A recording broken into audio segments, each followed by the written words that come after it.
Hi friend, ఈరోజు నేను mutton curry రాగి సంగటి చేస్తున్నాను. ఎలా చేస్తానో చూపిస్తారండి.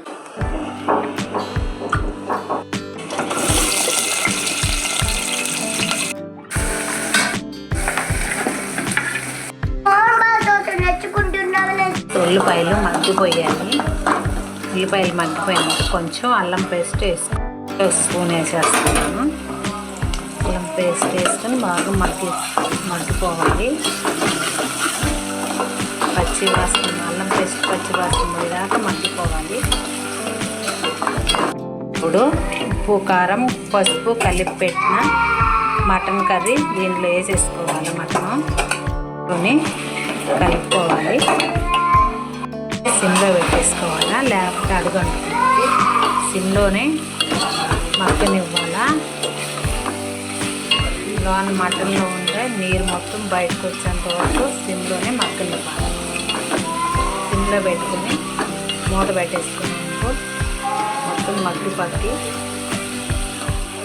పెట్టేసి సిమ్లో పెట్టేస్తున్నాం. స్టవ్ 15 నిమిషాలు బాగా నీరు బయటకు వచ్చేంత వరకు మగ్గాలి. మొత్తం బయటకు వచ్చేసినాక వాటర్ వేసుకోవాలి. నీళ్ళు పోసేస్తున్నానండి. మటన్ కొంచెం లేతగానే ఉంది, ఎందుకంటే తక్కువ వాటర్ పోసాను. ఈ వాటర్ సరిపోతాయి. బాగా తిక్కుగా ఉంటే కూర బాగుంటుంది. నీళ్ళు గమన గ్రేవీలాగా చిక్కగా ఉంటే కూర సంగట్లోకి బాగుంటుంది. ఎక్కువ వాటర్ చేసుకున్నాం అనుకో దోశలోకి బాగుంటుంది. ఈ మటన్కి వాటర్ బాగా సరిపోతాయి. ఇంకా మూత పెట్టేసి ఉడికిచ్చేసుకున్నాం.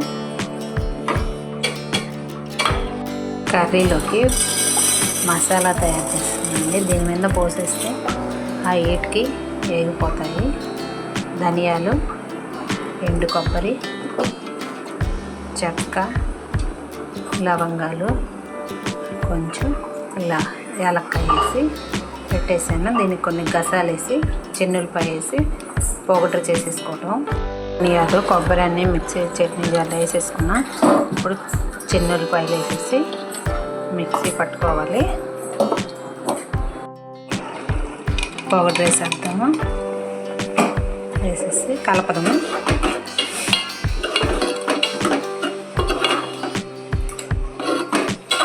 అయితే మంచి ఫ్లేవర్ వచ్చింది. పచ్చిమిరపకాయలు, కరివేపాకు 10 నిమిషాలు ఉంచాము. ఇప్పుడు చూద్దాము.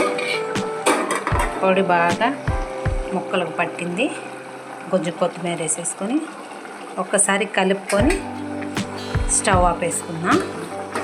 ఇప్పుడు సంగటి ఎంతవరకు వచ్చిందో చూద్దాము. ఎంత టేస్టీగా వచ్చిందండి గ్రేవీ, ఎంత టేస్టీగా వచ్చిందండి. నేను మాట్లాడుతున్న మా పాప కూడా మాట్లాడుతుందండి. ఒకవైపు సంగట్లోకి చాలా అద్భుతంగా ఉంటుందండి గ్రేవీ. సంగటి బాగా దగ్గర పడిందండి. అలా దగ్గర పడినాక ఒక 10 నిమిషాలు మూత పెట్టాలి. మూత ఇప్పుడు పెట్టామని పొంగిపోకుండా ఉంటుంది.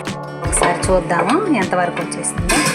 సంగటి కూడా బాగా దగ్గర పడింది. ఇంకోసారి కలుపుకొని రాగి పిండి వేసుకున్నాము.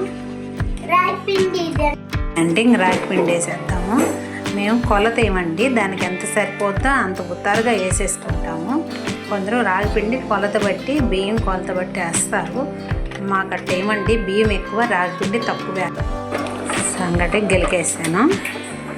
దాకా ఒక సంగటి గెలికేటప్పుడు చెప్పలేదండి. ఒక చేతితో ఫోన్ పట్టుకుంటే ఒక చేతితో సంగటి గెలుపుతున్నాను.